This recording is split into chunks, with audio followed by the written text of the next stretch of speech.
with yours truly. I'm the one and only. They call me Mr. TALIAFERRO. How's everybody doing out there? Here's a quick update.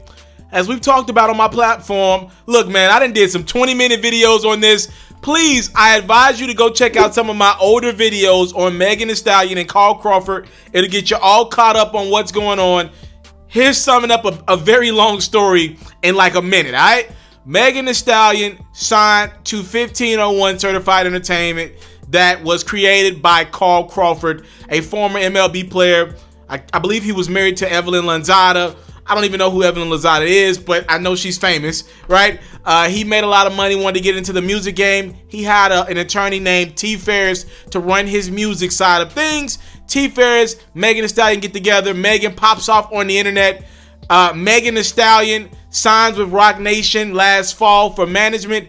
They tell her, yo, you should look over your deal. Some of this doesn't make sense. Crawford believes he's giving Megan Thee Stallion a great deal. It's a 60-40 split.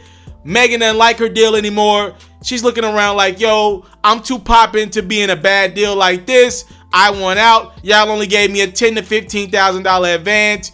I need more money. I want to renegotiate my deal. Crawford's like, I'm not renegotiating my deal with you. You signed this deal. You owe me 4 projects. You have not given that to me. And that's kind of how we got to this week, in which Megan Thee Stallion the other day officially filed a restraining order against 1501 Certified Entertainment and Crawford that would allow her to put out some type of music. Now, I told you guys yesterday, I was like, yo, she's dropping something. I'm not sure if it's an album, but her lawyer flatfoot said, yo, Megan's dropping music, right? So I knew at least a record was coming. Fast forward to today, Megan Thee Stallion announces that she's dropping an entire album entitled Sugar on Friday. So she's going for the juggler. She got the restraining order. The judge gave it to her. Technically, 1501 Certified Entertainment can't freeze her from dropping music. Well, Crawford's not going down without a fight. He did this very long interview with Billboard. Please check out my previous video. He's like, we ain't cheat Megan Thee Stallion. She's just upset that her deal is not the most lucrative for Megan Thee Stallion in 2020, but it was for damn sure the most lucrative deal for Megan Thee Stallion in 2015-16 when she signed this deal. All right? Crawford has responded in order to stop Megan Thee Stallion from dropping this album this Friday entitled Sugar. He has filed a motion to dissolve this temporary restraining order that Megan filed earlier this week, which allowed her to drop new music on Friday. However, Crawford is saying the label says she's had no right even taking him to court in the first place. According to the document obtained by TMZ, Crawford is saying Megan's contract stipulates all disputes between her and the label must be handled in arbitration. Coincidentally, this is the very contract Megan complained was one-sided and unfair when she signed it as a naive 20-year-old, all right? He's also claiming that Megan is guilty of booking several gigs without its approval. But what really is pissing Crawford off is her plan to release music on March 6th. In a document, 1501 Certified says she can't drop music that has not been approved. It's part of the contract. Even if she wants out of it, it remains in place for now. And Crawford says he's exercising his contractual right to control distribution of music. Crawford's not buying Meg's claim that, you know, she's disappointed for her fans and all that. He believes she's just trying to get some sympathy as she wants to drop music. Look, I'll give you my opinion on this really quickly. I already gave you the factual information in this matter. Megan is trying to force her way out of Crawford's 1501 Certified Entertainment. That's the truth of all this. All right? Megan got with Roc Nation, Jay-Z and them, Tata and them. They're like, yo, let's get the middleman out of this. Roc Nation wants to work directly with 300 Entertainment, which is a whole nother entity that I have not even brought up in this because I feel like it would confuse most fans. Crawford got a bag through 300 Entertainment. So 300 Entertainment is a label that gives production companies, which technically what 1501 Certified Entertainment is, they give out bags. Yo, you're more in the streets than I am right now. You live in Houston, Texas. Go give me some artists. They give Crawford $200K. He claims he gave her $10K out of his own pocket and even gave her $50 grand out of the $200K that 300 Entertainment gave him for signing Megan Thee Stallion. All right. So again, I know that's a little bit of confusing information, but please bear with me here. Rock Nation is like, yo, Megan, you might make $30-40 million with Crawford over the next 3-4 years because you're so talented. If you get with us and cut him out, we could get you $150 million in the next 3-4 years. Obviously, Megan Thee Stallion wants to get rid of Crawford. Who wouldn't want $100 more million in their pockets? They're trying to strong arm Crawford out of the situation. I don't think that's fair. Megan, number one, signed this contract. And number two, you can't just put a restraining order on me. What Megan's trying to do right now, and it's super smart, by the way, I give her and Rock Nation credit.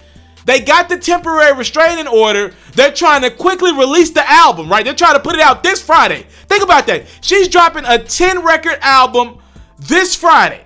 The album only has 2 features on it, Kalani and Ghana, which means Megan's not putting her best foot forth on this album, meaning the music is probably good enough for her to tour it and do whatever she needs to do.